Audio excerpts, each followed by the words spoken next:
Ampitiavana indray tompo kilasy tokovavy nisy dianiny tokatrano zao takarivany talata fa 7 ny volana martsa 2024 izao tonga soa indray ary ato amin'ny fampalalam-baovao fahita lavitra matv ary manasanao ampitiavana anaraka izany hatramin'ny farany isongadina betsaka atondratin zao fampalalam-baovao izao ny fankalazana sy ny fahatsiarovana indrindra ny fahafitopolo taona ny tolom-panafana 7 martsa 2026 sy ny akony tombaovao malagasy makasika indrindra kosa izay tolom-panafana zay dia ho fahatsiarovana indrindra ity tolom-panafana ny 7 martsa 2026 ity dia etsika maro no nomany komity mpikarakara ny fahatsiarovana izany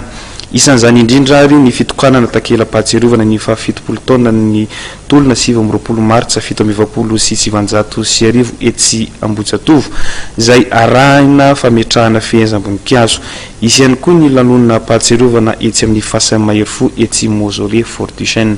vola ravoavy sy Tsirakoto Arson ary no mitatitra izay vaovao izay. Etsika samihafa no nomany komity fankalazana mandritra ny andro ny 7 marsa rahampitso ny fitokanana ny takela-pahatsiarovana ny fahafitopolo taona ny tolona 7 marsa ary fametrahana voninkazo eny Ambohijatovo no isantarana ny fankalazana ofisialy izy avy eo ny lanonana tontosaina eny amin'ny Mausolée Fort du Chêne tarihany filoham-pirenena mandritra io no anatanterana ny etsika fampitana ny fanilo amin'ireo bekotro marolatra amin'ireo taranaka izy avy eo ny fiara-misakafo izay tanterana eny amin'ny CMS Sonirana fametrahana fehezam-boninkazo amin'ny Fasainmahery sy ny Tsangam-bato ny fa 7 marsa 7